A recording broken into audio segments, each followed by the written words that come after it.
É mais uma quinta-feira e por isso a rubrica Mais Vale Prevenir na Rádio Cova da Beira com a assinatura da Beira Serra. Por aqui desfilam vários convidados e a Praxis está connosco de novo e tem também um convidado especial para apresentar. Olá, bom dia. Bom dia. Hoje temos connosco o Dr. Vítor Hugo Santos, que é médico psiquiatra, e que vai nos falar um bocadinho desta temática que é a nossa nas últimas semanas e que tem a ver com as dependências com e sem substâncias e a sedentaridade. Mas antes de começar, Dr. Hugo, eu queria perguntar-lhe há quanto tempo é médico psiquiatra no Centro de Tratamento na Covilhã e qual é a sua função exatamente? Então, muito obrigado pelo convite, bom dia a todos. Eu fui para este novo estabelecimento este ano e já sou, portanto, eu sou interno de formação de terceiro ano, portanto, estou a fazer o internato já há 3 anos e pronto, estou este ano a abarcar este novo desafio. Como é que acompanha as pessoas com problemas de dependências na Covilhã?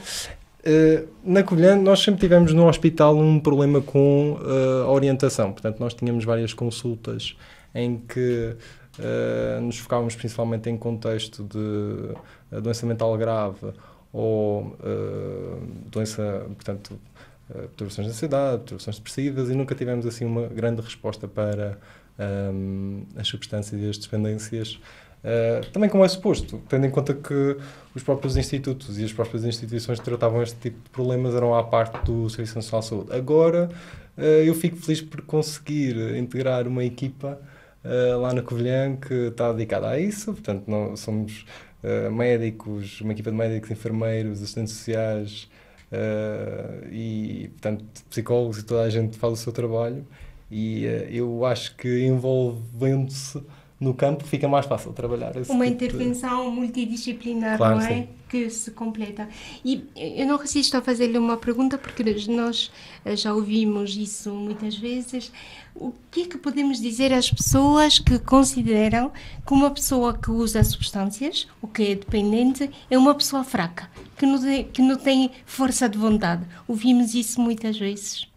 Pois é verdade. Lamentavelmente, ainda temos esta associação de que uma pessoa que cede ou cai na tentação de consumir uma substância tem algum tipo de caráter mais fraco. No entanto, eu diria que é mais uma fragilidade, não da própria pessoa, mas da situação em que ela se encontra, porque nós sabemos que muitas vezes torna-se um escape de algum tipo de sofrimento, e nós muitas das vezes olhamos para a substância com alguma cegueira, portanto, que o consumo é que é o problema, quando na verdade devemos ver qual é o problema que levou ao consumo desta substância, porque a pessoa está-se a automedicar e está a tentar aliviar o sofrimento através de alguma coisa que tem acesso ou que procura e que, por alguma razão, é aquela substância e não uma substância como a que existe no Serviço Nacional de Saúde, falando concretamente dos psicofármacos, e portanto eu vejo assim de uma forma que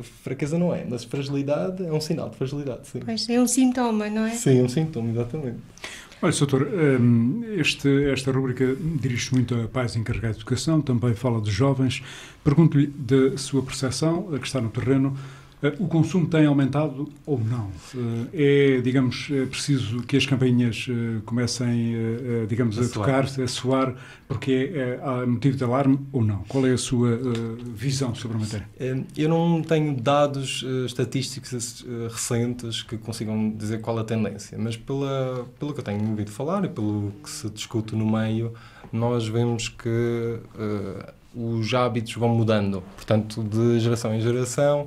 Antigamente, até o tabagismo era considerado pelos mais jovens como algo mais socialmente aceitável e mais fácil para integrar Hoje em dia, felizmente, nem tanto. Eu arrisco a dizer que o álcool é que ainda tem assim uma conotação mais,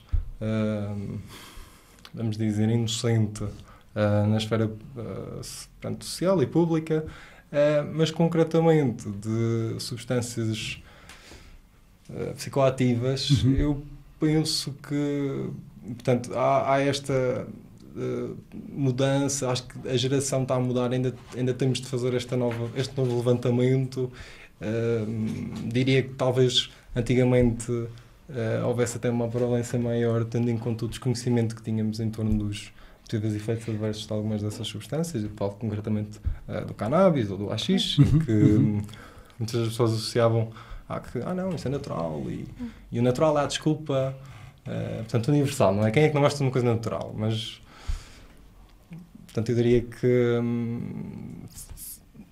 está a mudar. E é mesmo fazer-lhe essa pergunta, Dr. Vítor, porque nós quando estamos nas turmas, temos ouvido muito esse discurso, que é, então, mas é melhor fumar um charro porque é natural do que fumar tabaco. Pois, sim.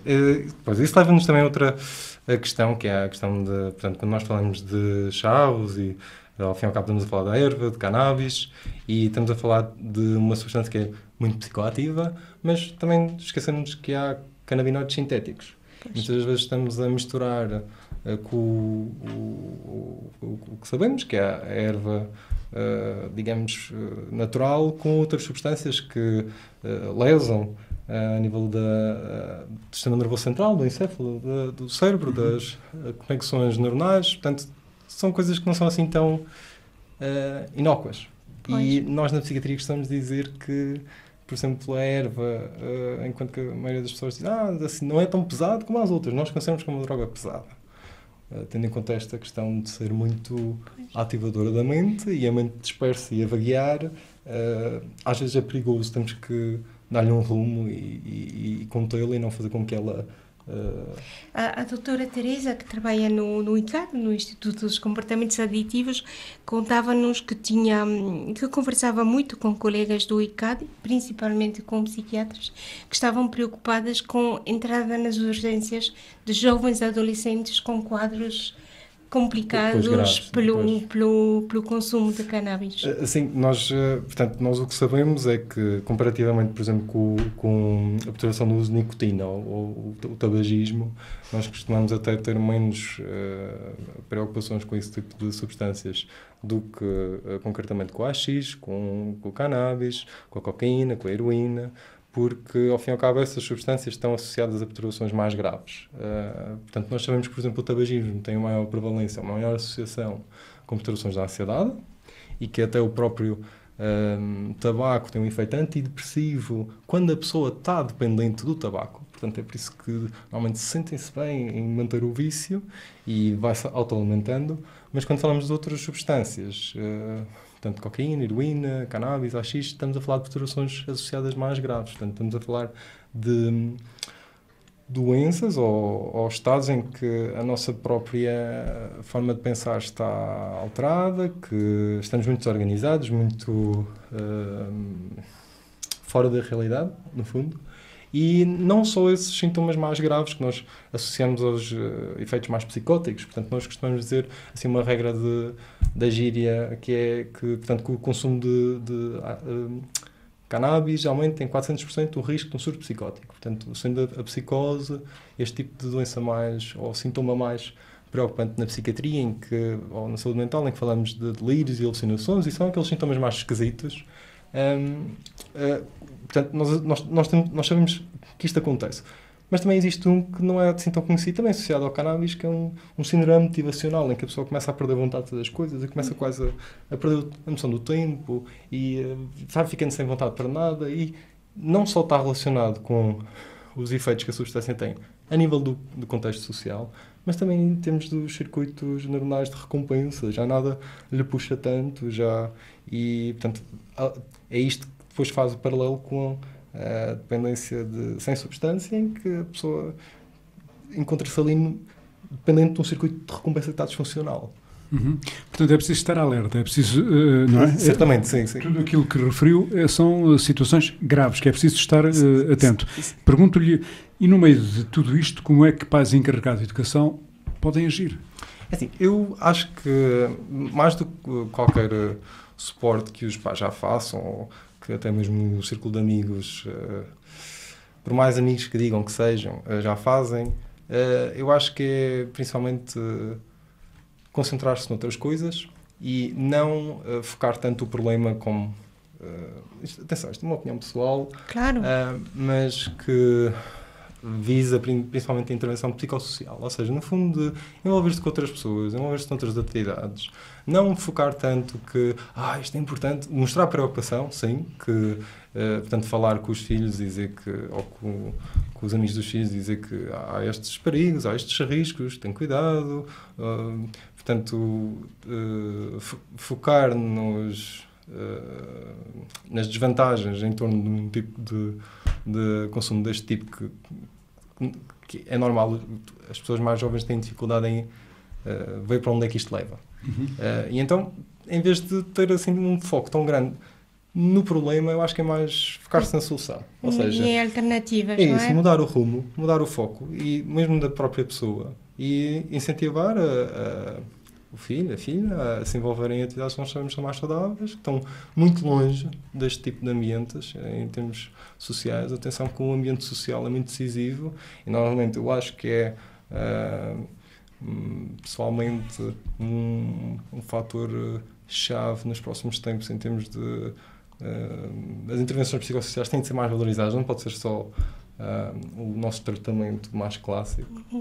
Então, nesse sentido, aconselhar, acho que era mesmo mais, portanto, juntar-se com quem interessa, fazer atividades consideradas saudáveis, portanto, com a família e naturalmente, alertar e informar que isto existe, mas que a longo prazo tem algumas consequências importantes.